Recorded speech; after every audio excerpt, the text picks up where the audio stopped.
welcome to the first live edition of Fourth and 30 podcast. We've got some hot takes for you here. So it came up today in our group chat, and I don't think a couple of the members could hold it any longer. They didn't want to wait for the weekly. They wanted to get this out into the air as soon as possible. And that is, I believe, centered around LeBron James losing in the first round of the playoffs for the first time ever. And I assume how that centers around his GOAT status. Without further ado, let's go to one of the people in the positive, Kyler. But how elite it is, we're talking about LeBron James here. But if there was ever a time in LeBron James' career where the pressure wasn't on him to win a series, it was this series right here. They came into the playoffs. They had just gotten healthy, if you'd call that healthy. And no one, people expected it because it was the Lakers that thought they might be able to, right the ship and do something here. But deep down, I think a lot of people thought they were in trouble. You had no pressure on you. And you go out there, your role players are sucking. Anthony Davis can't make it through a full game. And yet LeBron is you're still crying, acting like a baby. And it was very disappointing for me. Like, you can't argue LeBron's one of the GOATs, but the way, just this year especially, like, dude, you have no one's really actually deeply. Maybe some people think you might pull it out because you're great and you might pull it out, but no one really deeply actually is expecting you to do what you've always done. You're in your 18th year, you're getting old, you've been injured. Just lose with class. Like, no one was going to hold this loss against you. Anybody who knows anything about basketball was not going to hold it against you. And you came out and, like I said, I've been quiet. I've been quiet all day in group chat, but because Carl kept saying that we've got two guys on the LeBron side of it, and I am actually on both sides of it. I kind of agree with Kyler in that LeBron these last few years has turned into this crybaby that everybody's been painting him to be since the day he came in the league, which just wasn't true. But he's kind of living up to that now. But so the GOAT side of it to me is, if you're going to give prime Michael Jordan 6 passes in the first round for first round losses, you can't hold one against LeBron James. It's just not fair. But most of the Michael Jordan argument is hypocritical in itself. When people argue that it's clear cut that MJ is the GOAT. So that's my thing of it, is that this does not help LeBron's legacy whatsoever, but it also shouldn't hinder it much. He should remain right where he's at in your GOAT conversation, wherever you had him before, whether that was first or second or third or fourth or wherever. If you drop him because of a loss in the first round, you're a hypocrite. There's no other way around it. He was dealing with a banged-up team with a bunch of scrubs because they couldn't re-sign the guys from last year, which has been the story of his career. And previously, he's been good enough to carry those teams to the finals, and he just wasn't that this year. And I think mostly because he spent majority of his time out there crying about fouls. Not getting back on defense is what got me. In Game 5 and Game 6, it was especially bad.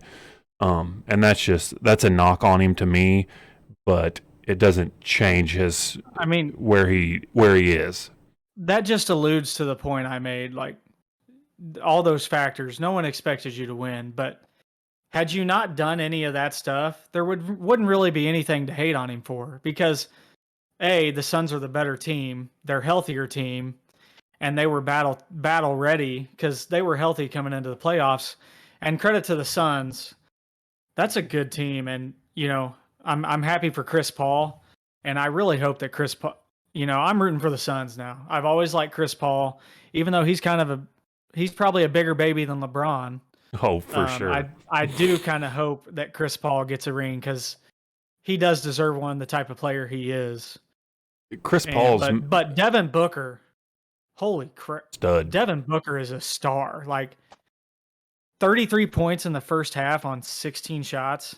I tried to tell you guys, if there was an MVP on that team, it was Devin Booker. weeks ago. You guys didn't listen to me. I thought this was going to go a lot different, to be honest. I thought you guys were going to come in here defending LeBron, talking about how LeBron's still the GOAT and how he's the best player that's ever lived. And you guys, I mean, See, and have- here we're not trying to may- piss you off. We're you may trying have to keep taken- it. you may have taken some excitement away from this live Twitch Well- going on here. well, I mean, to be fair, my stance is still he's still the GOAT. Until he loses 5 more times in the first round, he's still the GOAT. But there you go, the GOAT right there scrolling across the screen. Definition? What's the definition? When describing the best that ever was, still, and forever will be. There you go. And so I'll let you talk in a second, Kels. I'm just making my stance clear, is that LeBron is still the GOAT to me because he's the best to ever. He's the best ever at basketball. But he got beat. The Suns are a great team, but they're not any better than some of the teams he's knocked off by himself. It just shows his steady but slow decline. He is not 2016, 2017, 2018 LeBron anymore. So I just want to get a couple things, and this has nothing to do with who's the GOAT or who's not the GOAT, but I just want to make sure we have all the facts straight.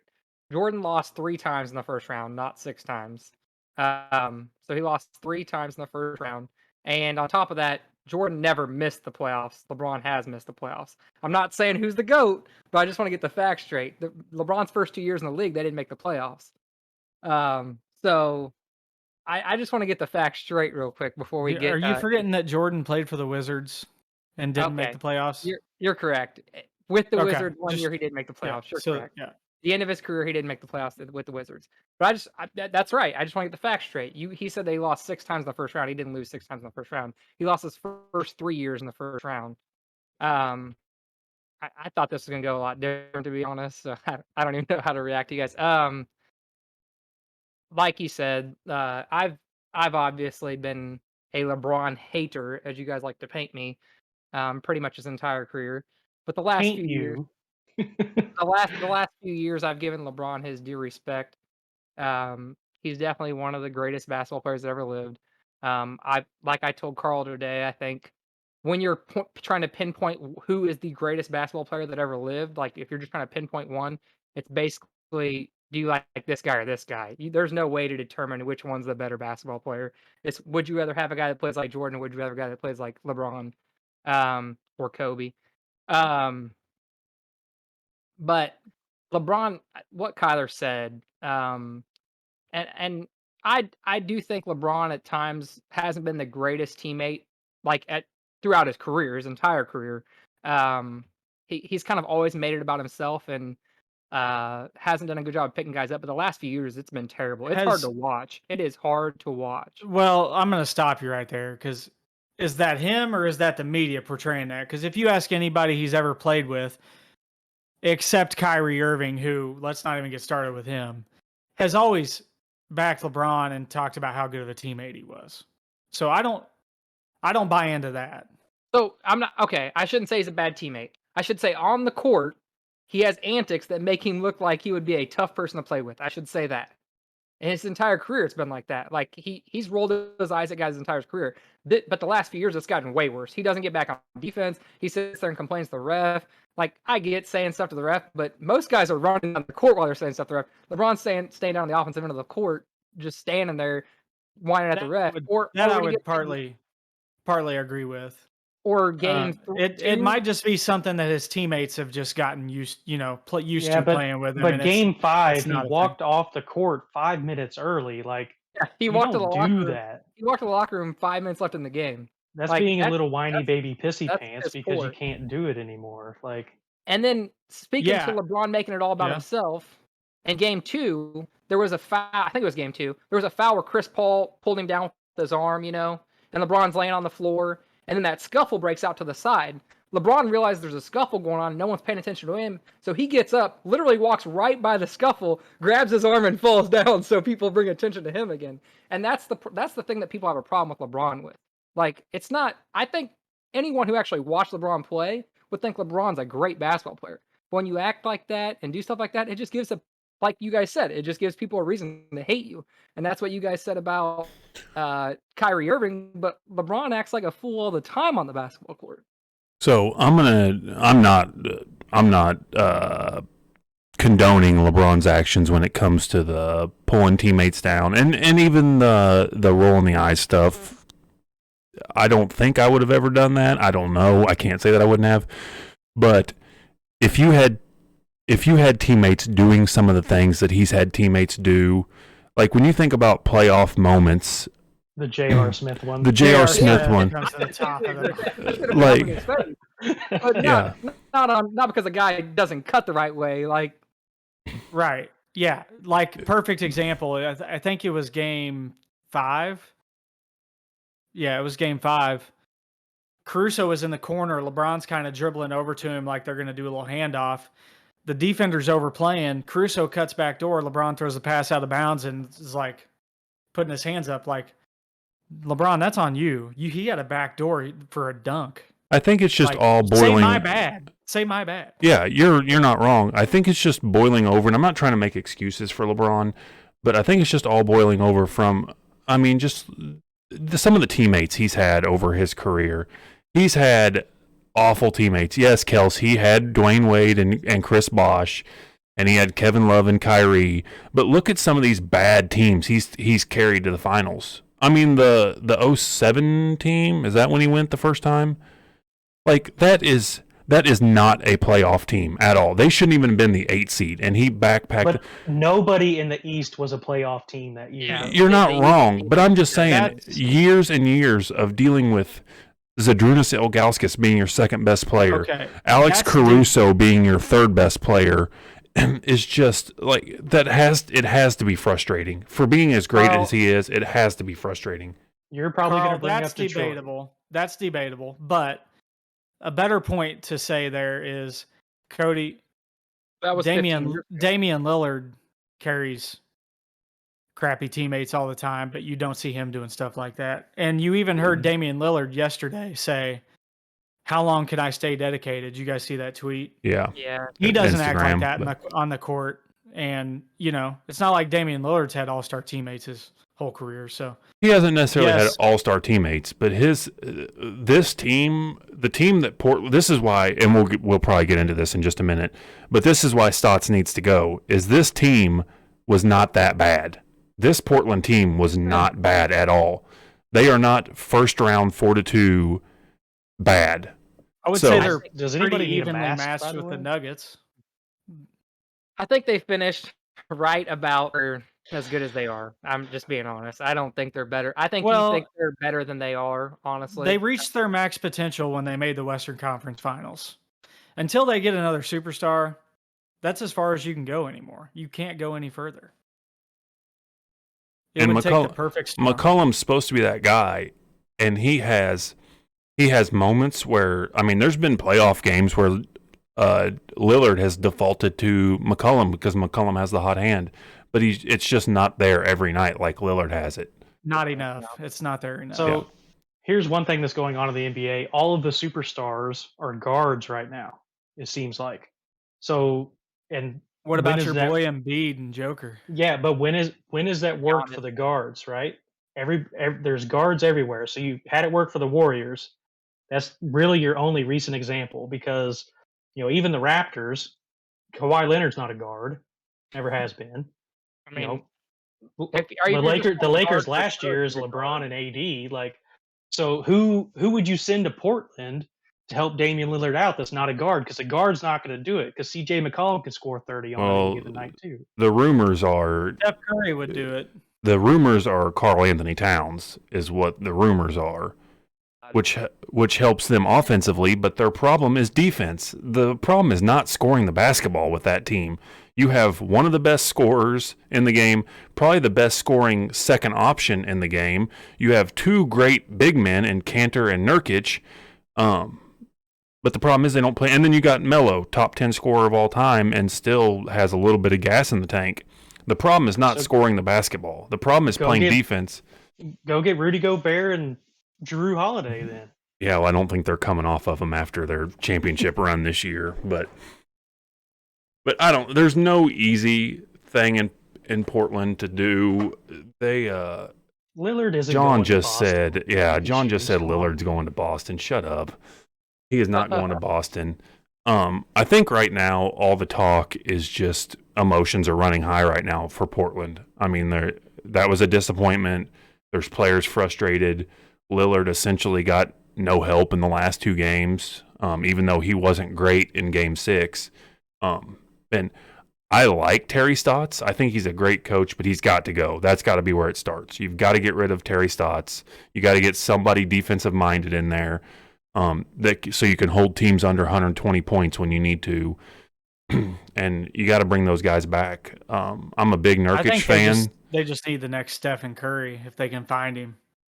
Yeah, well, that's. I mean, Seth Curry scored 30 the other night for Philadelphia. So. Seth Curry's a poor man, C.J. McCollum. I don't think that's going to work. So here's another thing when talking about coaching is you look at the Denver Nuggets. Mike Malone is winning playoff games with a backcourt of Campazzo, who nobody knew before these last couple weeks, and Austin Rivers, who was a 10-day contract player a few weeks ago. So with the head without guy Jamal for the Murray. MVP in the paint, yeah. Yeah, but that's what I'm saying is, like, I would take McCollum and Melo 2-on-2 versus Campazzo and Austin Rivers all day long. So there's no excuse for those guys getting outplayed. You know, and then more coaching stuff. You've got Enes Kanter, who Nurkic is one of my favorite players in the league, but I'm not going to say Nurkic is far and away better than Kanter. And Nurkic is starting like he should, and then all of a sudden, game 3, 4, 5, 6, Kanter just doesn't play at all against the MVP big man, the MVP center on the other team, and you don't play essentially your best defending big man and definitely best rebounding big man to bring in Rondé Hollis-Jefferson, who was like he's played for 16 different teams in 2 years, I think. Like it doesn't make sense. You're forgetting about Michael Porter. Well, for those who couldn't interpret from your horrible internet, he said Michael Porter Jr. And MPJ had a coming out party, and I enjoy that for MPJ. You know, like Kai said, he hopes this quarter. He had a good series. He had one big quarter. He was on pace to score 88, but you know, I'm kind of rooting for the Nuggets now. They don't have the firepower to win it all, but I'm hoping the Nuggets win. But MPJ he's on the right track right now. If he can just keep his mouth shut. Let me ask y'all this. Do the Lakers run it back next year? You know, No. they're losing some free agents. They're going to bring some in. What do they do? Run it back with Golden that State's squad? Getting Clay back. Like, it's going to be hard. Yeah. Well, they're losing Marc Gasol, Dennis Schroeder. Dennis Schroeder under contract? No, he's trying to get paid, No. though. So the biggest problem for LA is LeBron's making max It's contract. the same money. problem the LeBron's Lakers gonna had get a when year older. Kobe was at the end of his career. Exactly. LeBron's going to get a year older, and he's making max contract money. Not saying LeBron still isn't a great player, but I mean, at this point, This I don't will know if be and this Anthony Davis is a health risk as it is. this summer will be the biggest factor on if LeBron is declining or whether he just had too many miles on his body for a while, because he's going to get the time off this year that he hasn't had in a long time. They're going to start normal time next year on the season. The playoffs just 2 years ago. Yeah, but he was they injured. won that championship. And then they won the championship the next year. The schedule won't be He's never near as played a condensed. real road game in the playoffs while he's been in LA. The difference is Or a home game. next year the schedule won't be near as condensed, so that helps LeBron and AD. They won't be trying to cram the schedule. It'll be a normal NBA schedule. Plus, they're going to have more than 60 days off in between the championship and the start of the regular season. So that bodes well for him. And LeBron's most certainly not going to play in the Olympics. He's already said he was going to, fight off the goon squad instead of playing in the Olympics. And he shouldn't play in the Olympics. You know, I would love to see him in the red, white, and blue, but he's not going to, and he shouldn't. And that'll help. So I saw Carmelo should be there. Carmelo should get a lifetime pass to the Olympic team. But Carmelo should be the player coach. Is yes, honest to God. I mean, he's proved his U.S. Olympics prowess there. but one I saw. Oh, what was I going to say? It was something about the Olympics. I don't know. I lost my train of thought. Somebody else can take over. I mean, with LeBron bringing out, that just opens the door to these playoffs, and this is something that has kind of a theme in all sports. You had the Royals winning a World Series 5-6 years ago, the Cubs 4 years ago. You had Toronto getting over the hump, Cleveland getting over the hump in 16. Like all of these teams that have never won before, and this is what excites me the most looking forward into the NBA playoffs now is the teams that are still in the hunt. Clippers, which sorry, it's not looking good for you, bud. But the Suns, Nets, Jazz, and Nuggets have never won a title as a franchise, and they all have like legitimate shot at it. Like they're all 1, 2, or 3 seed in their conference. Like that's pretty cool. In Atlanta, I don't see Atlanta going very far, but they haven't won since they were in St. Louis. Like so, you have a lot of these fun stories that come up, and it just kind of fits the narrative of the last 5 to 10 years of professional sports of franchises finally getting over the hump. Just the other day when we were talking about the changing of the guard personnel wise, you're kind of seeing that young class come in and it hopefully, and I think it's great for the NBA. Hopefully it's the same for the players this year or for the teams. I mean, hopefully we're seeing some new bloods on the block, everyone loves a good Lakers Celtics finals, but I would love to see Phoenix Philadelphia. Like the TV ratings. Any finals without the Nets in it, I would be thankful for. Me too. But then, next year with Clay coming back to, Golden State's going to pick up right where they left off before they were everybody wants to write that off, but I don't think Steph Curry's done with what he's. As long as they're healthy, they're going to be right there. I mean, if they were healthy this year, they might have been the 1 seed. They could have overtaken the Jazz with Klay Thompson. Yeah. Injuries are the story of this whole year. Thanks, NBA. You had to make that money and get those games in. Do you guys think they regret such a quick turnaround? So I've seen. I don't think the NBA does because they made the money anyway. But I don't think they'll admit it, but I think they regret it. I think it was definitely a bad decision. I think the rest of this playoffs will be one of the least viewed at all recently. I mean, yeah, it will not by the diehards though. Well, that's what they said. Total views, I think it'll be one of the least viewed. That's what they said when Toronto went to the championship, but that was, drastically more viewed than the Lakers one was last year. So, yeah, but I mean, you had the Warriors there too. I mean, nothing's going to beat the Warriors and Cavs in 2016. So, because that was the best finals of all time. But hey, thanks Emily for saying this is your favorite episode. Speaking of Oakland, that was a big rumor they were talking about this morning on First Take or one of those shows was a couple trade packages between the two teams that could essentially send Damian Lillard to Oakland or to Golden State for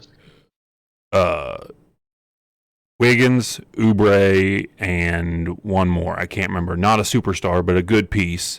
And essentially Portland would enter a rebuild, or that, which I don't like this one at all, but Portland could send Derek Jones Jr. and like Zach Collins and somebody else and try to get Draymond. And they were acting like that was the piece which defensively, Draymond is going to make a team significantly better. But I have a hard time rooting for Portland with Draymond on the team. If Draymond gets traded, that'll be the very beginning of the end of his career. He only belongs in Golden State. For life.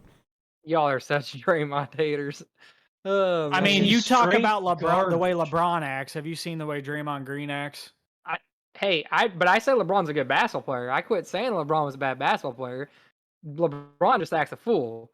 Draymond does act stupid. Draymond will help any team he's on. He is a very smart basketball player.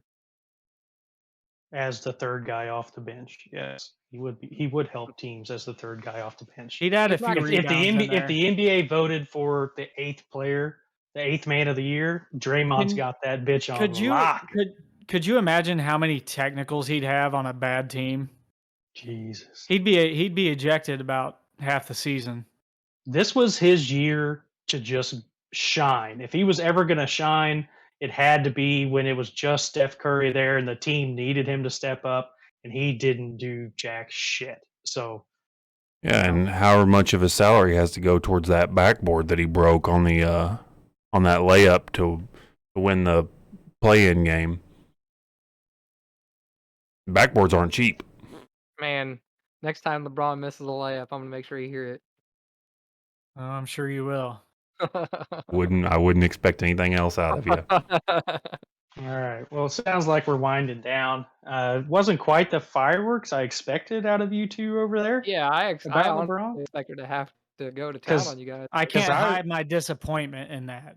I was expecting to have to roll my eyes a lot at Kelsey rebuting with Kobe in all of this, so I guess I gave my eyelids a break, but it is what it is.